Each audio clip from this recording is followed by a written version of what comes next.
평화로워지려면 집착에서 자유로워져라. 노년기에는 인생의 다른 시기와 비교할 때 그 어느 때보다 평화로움을 느끼게 되는 시기이다. 인생의 온갖 풍파와 희노애락의 소용돌이를 겪고 나면 웬만한 것에는 놀라거나 휩쓸리지 않게 된다.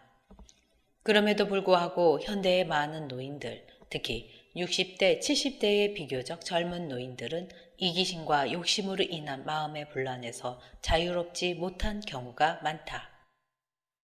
심한 경우에는 오히려 젊은이들보다 아량이 좁고 자기중심적이고 성격까지 괴팍해져 있다.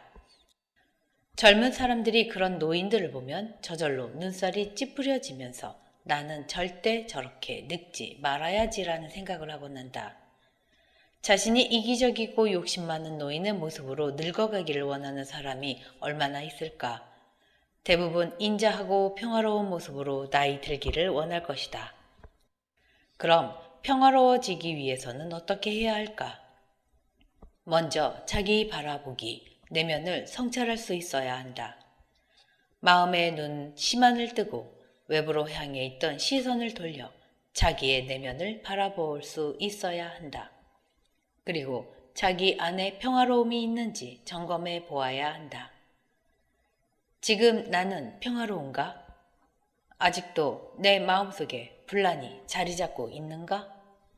내가 평화롭지 못하면 그 이유는 무엇인가? 평화롭지 못하다는 것은 영혼이 자유롭지 못하다는 뜻이다. 영혼이 자유롭지 못한 이유는 무언가에 집착하고 있기 때문이다. 손에 무언가를 쥐고 있는 상태에는 손을 자유롭게 사용할 수 없는 것처럼 마음이 어떤 것을 붙잡고 있다면 영혼은 자유로울 수 없다.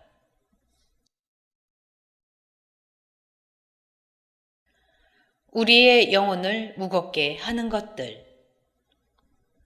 자신이 집착하고 있는 것이 무언지를 정직하고 정확하게 볼 수 있어야 한다. 우리의 영혼을 그릇에 비유하면 그 그릇에 놓여 있는 것이 집착하고 있는 것들이다.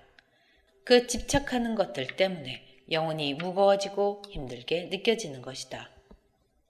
흔히 사람들이 집착하고 있는 것은 크게 세 가지 범주로 나눌 수 있다. 첫째, 부와 물질에 대한 집착이다. 노년의 부와 물질은 넉넉하면 좋긴 하겠지만 적어도 자신이 생활하는데 부족하지 않을 정도면 된다. 젊었을 때처럼 부모나 자녀에게 대부분의 지출을 해야 하는 것도 아니고 나이가 들수록 생활이 단순해지기 때문에 생활비도 줄어들기 마련이다. 젊었을 때와 비교해서 상대적으로 의료비 지출이 증가할 수 있는데 그것을 예방하기 위한 최선의 방법은 평소에 건강과 체력 관리를 꾸준히 하는 것밖에 없다.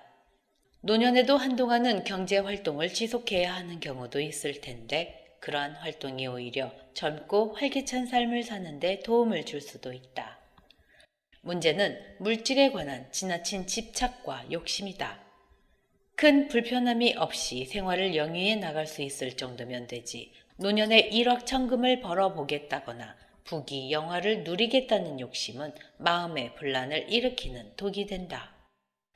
노년에는 새롭게 투자해서 큰 재물을 모아야겠다는 생각보다 전략하면서 검소한 생활을 하고 더 나아가 자기가 가진 것을 주위에 조금이라도 베풀 수 있다면 그것이 더 없는 미덕이다. 둘째는 권력이나 명예에 관한 집착이다. 호랑이는 죽어서 가죽을 남기고 사람은 죽어서 이름을 남긴다는 속담처럼 사람은 자신의 명성이 세상에 알려지기를 원한다. 많은 사람이 자신의 존재와 가치를 알아주기를 원하는 인정의 욕구가 있기 때문이다. 그래서 젊은 나이에 성공을 위해 부단히 노력하다가 나이가 들면 권력이나 명예에 관한 집착이 다음과 같은 형태로 나타난다. 한 부류는 왕년에 내가 말이야 라는 말로 시작해서 자신이 젊었을 때 한 일들을 자랑하기 시작한다. 과거에 한창 잘 나갔던 시절을 그리워하며 향수에 젖어서 살아간다. 그때에 비해 초라해진 현재 자신의 모습이 마음에 들지 않는 것이다. 그래서 계속해서 과거를 떠올리고 얘기하며 그 시절을 그리워한다. 그 사람은 과거 속에 사는 것이다. 그러다 보면 현재에 집중하지 못하기 때문에 현재를 꾸려갈 힘을 찾지 못하게 되고 당연히 미래 또한 없다. 두 번째 부류는 나이가 들어서도 계속해서 권력과 명예에 집착하는 유형이다. 자신이 한 행동이 사람들과 세상을 평화롭게 하는데 도움을 줌으로써 자연스럽게 이름이 알려지는 것은 더할 나위 없이 바람직하다. 그런데 권력욕과 명예욕이 더 앞서면 주객이 전도되어 불협화음을 일으키게 되고 결국 그 사람에게 불명예라는 부메랑이 돌아온다. 불명예를 안고 높은 자리에서 내려오는 정치 지도자나 기업가들을 우리는 무수히 목격하지 않았는가? 권력과 명예에 관한 집착을 해소하기 위해서는 자신의 인정 욕구를 들여다볼 줄 알아야 한다.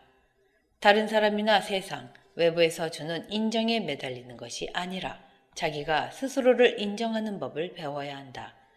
그 어떤 것보다 큰 인정은 자신의 영혼, 양심이 스스로를 인정해 주는 것이다. 자기 안에서 뿌듯한 느낌과 함께 그래, 잘했어 라는 목소리가 들려온다면 그것이 최고의 칭찬이다. 자기의 영혼이 스스로를 인정하고 만족스러워한다는 것은 곧 하늘이 인정해 주는 것과 같다. 자기 안에 있는 양심이 곧 하늘이기 때문이다. 집착의 세 번째 범주는 사람에 대한 집착이다. 어떻게 보면 이 집착이야말로 가장 다루기 까다롭고 평정심을 유지하기 힘든 것일 수 있다. 물질이나 권력은 살아있는 생명체가 아니기 때문에 내 마음만 바꾸면 집착하는 마음을 놓을 수 있다. 그에 비해 인간관계에서 마주치는 상대방은 생각과 감정을 가지고 있는 사람이다. 사람의 감정은 어디로 튈지 모르는 럭비공과 같아서 내 감정을 잘 조절하고 있다가도 상대방으로부터 감정의 공격을 받으면 그 평정심이 한순간에 무너져 내리기 쉽다. 그러면서 서로 마음에 상처를 주기도 하고 받기도 하며 상대방을 미워하거나 원망하게 된다. 사람에 대한 집착은 사랑과 증오 두 가지 형태로 나타난다. 이것은 동전의 양면처럼 변화무쌍한 인간관계에서 엎치락 뒤치락하는 감정의 두 가지 모습이지만 사실 뿌리는 하나다. 바로 집착에서 기인한다. 사랑은 좋은 감정이기 때문에 집착이 아니라고 생각하는 사람도 있을 것이다. 그러나 사랑이라는 감정이 자신의 영혼을 자유롭게 하는데 방해가 된다면 그것도 집착이다. 아무리 사랑하는 관계였어도 살다 보면 이별하게 되는 경우도 있고 평생 같이 살다가도 둘 중에 한 명이 이 세상을 떠날 때는 어쩔 수 없는 사별을 해야 한다. 사랑하는 사람을 떠나보낼 때 혹은 사랑하는 사람을 놓고 떠날 때 그것이 심정적으로 얼마나 힘들겠는가. 그럼 어떻게 하면 사랑하되 집착하지 않는 사랑을 할 수 있을까? 집착하지 않으려면 영혼의 자유로움을 유지해야 한다. 영혼의 자유로움은 로맨틱한 사랑이라는 감정을 초월할 때 그보다 한 단계 높은 감정인 평화로 승화될 때 얻을 수 있다. 영혼의 자유와 평화를 중심에 둘 때 가슴 아픈 이별까지도 담담히 받아들일 수 있는 평정심을 갖게 된다. 그럴 때 집착이 아니라 서로의 영혼의 성장과 자유, 평화를 중심에 놓고 차원 높은 사랑을 할 수 있다. 이것은 그렇게 쉽지만은 않은 과제다. 사랑은 두 사람 간의 상호 교류이기 때문에 한 사람만 이러한 의식을 갖는다고 해서 해결될 일이 아니기 때문이다. 두 사람 다 서로의 영혼의 성장을 위한 조력자가 되겠다는 마음을 가져야 한다. 흔히 사람들은 사랑이라는 미명하에 상대방을 소유하고 지배하고 구속하려고 한다. 하지만 그것은 상대방뿐만 아니라 자신에게도 불행을 가져다주는 결과로 이어질 수 있다. 사랑이라는 감정이 집착을 낳고 그 집착과 욕심이 채워지지 않을 때는 한순간에 증오로 돌변하게 되는 것이다. 그 증오심이라는 집착을 놓지 못하고 살아간다면 그 사람은 결코 행복하지 못할 것이다. 증오는 사랑하는 사이에서만 아니라 일반적인 인간관계에서도 일어난다. 자신에게 금전적이든 육체적이든 정신적이든 어떤 피해를 준 사람에게 증오심을 갖게 된다. 그래서 자신은 피해자이고 상대방은 가해자라는 피해 의식 속에서 상대방을 용서하지 못하고 살아간다. 그러한 피해의식과 증오심을 평생 품고 살아간다면 그것은 본인에게도 상대방에게도 큰 고통이 아닐 수 없다. 역으로 누군가에게 큰 피해를 준 사람은 평생 죄의식에 시달리며 살아가게 된다. 죄의식이야말로 영혼의 성장을 가로막는 가장 어둡고 자기 파괴적인 의식이다. 자신의 삶을 반추하다 보면 집착과 욕심, 피해의식, 죄의식과 같은 감정이 의식의 수면 위로 떠오르는 것을 경험하게 된다. 그러한 의식들이 자신의 삶을 힘들게 하고 꼬이게 했던 원인이었다는 것을 자각하고 뒤늦게 후회한다. 하지만 후회가 후회로 끝날 뿐 그것을 어떻게 처리해야 할지 모른 채 세월을 보내다 후회 속에 눈을 감는 경우가 허다하다. 우리는 스스로 선택해야 한다. 그런 감정들로 인해 계속 괴로워하며 살다 갈 것인가, 아니면 그것을 해소하고 자유로워질 것인가, 그것을 방치할 것인가, 해결할 것인가이다. 정말로 후회하지 않는 삶이 되기를 원한다면, 영혼의 진정한 자유와 평화를 원한다면 후자를 선택하고 적극적으로 해결 방법을 모색해야 한다. 그러면 어떻게 해야 피해의식, 증오심, 죄의식 같은 것을 해결하고 자유로워질 수 있을까? 먼저 자기 자신의 내면 안에서 그러한 의식들을 정화해야 한다. 스스로 그러한 의식으로부터 자유로워져야 한다는 뜻이다. 가장 압도적인 감정의 하나라고 할 수 있는 피해의식을 예로 들어보자.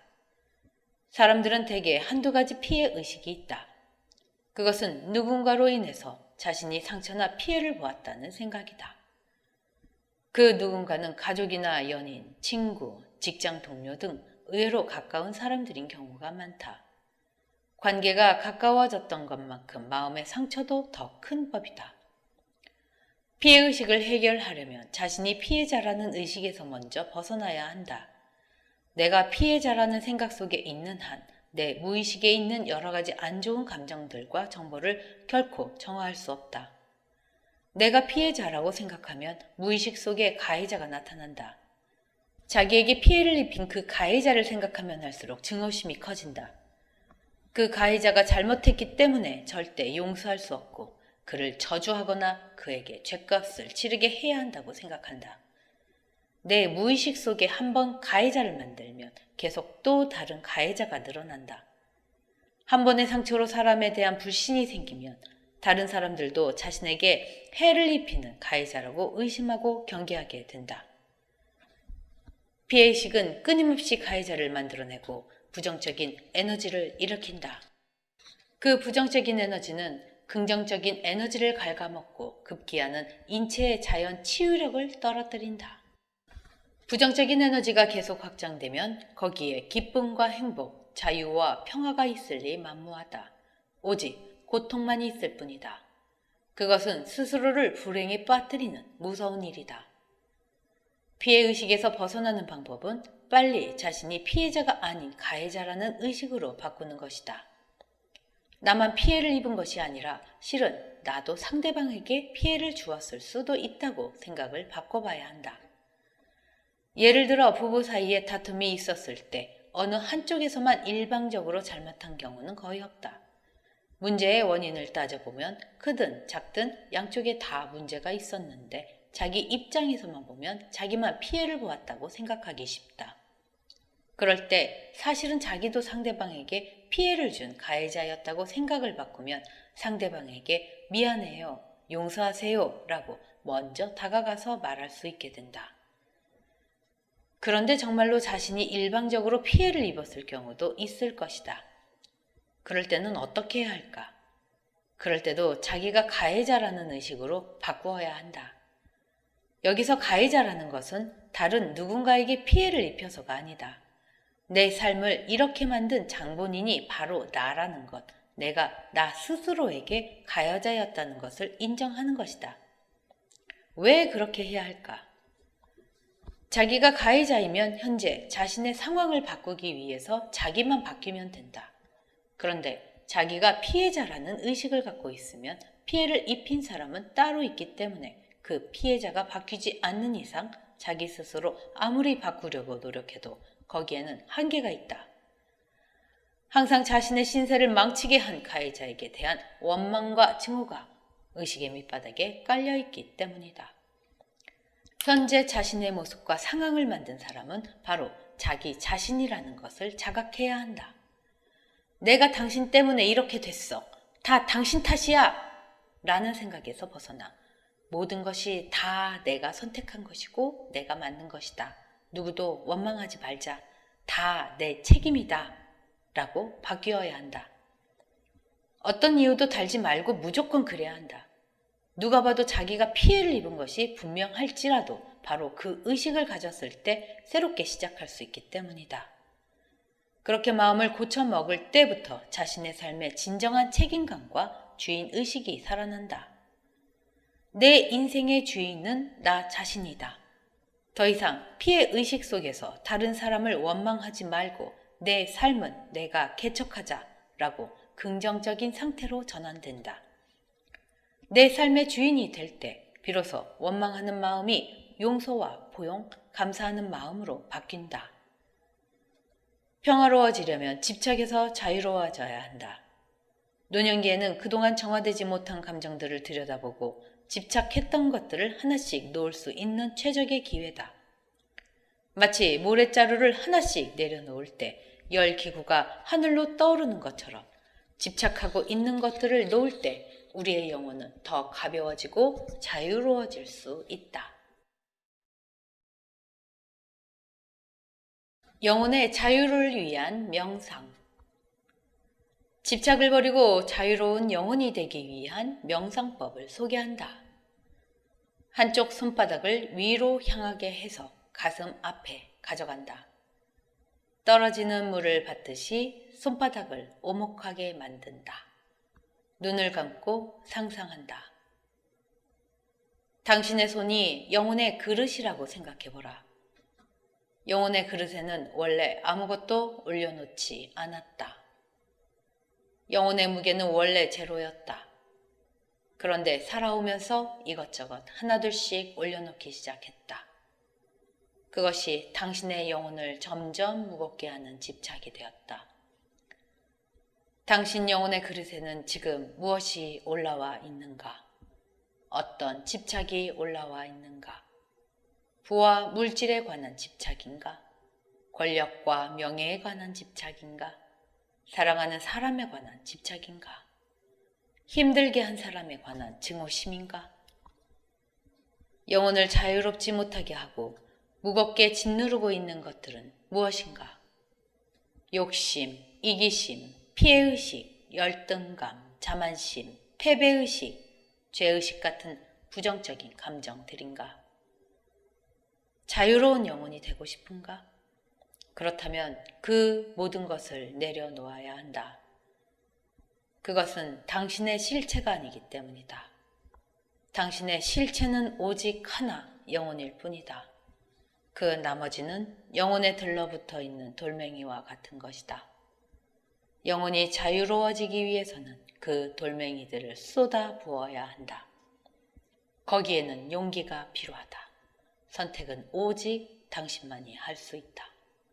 누구도 당신에게 선택을 강요할 수 없을 뿐더러 누구도 그 선택을 대신해 줄 수 없다. 이제 마음속으로 셋을 쐰 뒤 천천히 손바닥을 아래로 뒤집으면서 영혼의 그릇에 담겨 있는 것들을 쏟아 붓는다. 하나, 둘, 셋. 당신의 영혼을 무겁고 힘들게 했던 것들을 모두 다 놓아 버려라. 자유로운 영혼이 되고 싶다는 열망, 그 열망을 느껴라. 새처럼 자유롭게 하늘을 향해 날고 싶다는 가슴속의 간절한 열망을 느껴라. 이제 두 팔을 옆으로 펼쳐 새처럼 위아래로 날갯짓을 해보라. 당신에게 완전한 자유를 주어라. 탁 트인 하늘을 향해 훨훨 날아가는 것이다. 당신의 에너지가 점점 가벼워지고 밝아진다. 당신은 자유로운 영혼이다. 가슴이 탁 트이면서 숨이 쉬어진다. 얼굴에 미소와 함께 영혼의 자유를 만끽하라. 천천히 동작을 멈추고 두 손을 양 무릎에 올리고 명상 자세를 취한다. 지금 당신 가슴의 느낌이 어떤지 느껴보라. 자유로움과 평화를 느끼는가? 가슴이 평화로운 사람은 복이 있는 사람이다. 가슴의 평화는 집착을 놓을 때 온다. 집착은 어리석음에서 생기고 어리석음은 삶의 목적을 모를 때 생긴다. 우리가 왜 사는지, 이 지구에 왜 왔는지, 무엇을 위해 살아가야 할지 모를 때 돈, 명예, 사람에 집착하게 된다. 우리가 이 지구에 온 이유는 영혼의 성장과 완성을 위해서였다. 모든 것을 다 버릴 수 있어도 절대 버릴 수 없는 한 가지는 바로 영혼이다. 죽을 때 모든 것은 다 두고 가야 해도 반드시 가져가야 할 단 한 가지 또한 영혼이다. 당신의 영혼이 바로 당신의 실체이며 본질이다. 영혼의 성장과 완성을 위해서 그동안 당신은 인생이라는 깨달음의 수련장에서 울고 웃고 사랑하고 미워하며 인생의 교훈을 배워왔던 것이다. 인생은 수행을 위해서 왔다. 싫든 좋든 쓰든 달든 당신이 경험한 그 모든 것들이 당신을 깨우쳐준 유의미한 것들이었음을 자각하라. 그럴 때 가슴 속에서 감사하는 마음, 평화로운 마음이 생겨나기 시작한다. 가슴이 평화로울 때 영혼의 씨앗은 자라난다. 두 손을 포개어 가슴에 올리고 오로지 자기 영혼의 성장과 완성을 염원하는 마음을 가져라. 그때 큰 빛이 당신에게 찾아올 것이다. 어느 곳으로 가야 할지 알려주는 큰 지혜의 빛이 비춰줄 것이다. 그 빛 속에 모든 것을 다 맡겨라. 어뒀던 마음이 영혼의 심처가 밝고 환해진다. 무거웠던 가슴이 아주 가벼워지고 평화로워진다. 당신은 알게 될 것이다. 모든 것이 집착으로 인해서 생겼구나. 이 집착이 내 가슴을 막고 나를 힘들게 했구나. 영원한 빛을 받고 영혼의 길을 찾았다면 당신을 비춘 밝은 지혜의 빛에 감사하라. 그 지혜의 빛이 언제나 당신을 비추고 있음을 기억하고 가슴 속에 평화로움을 담아라.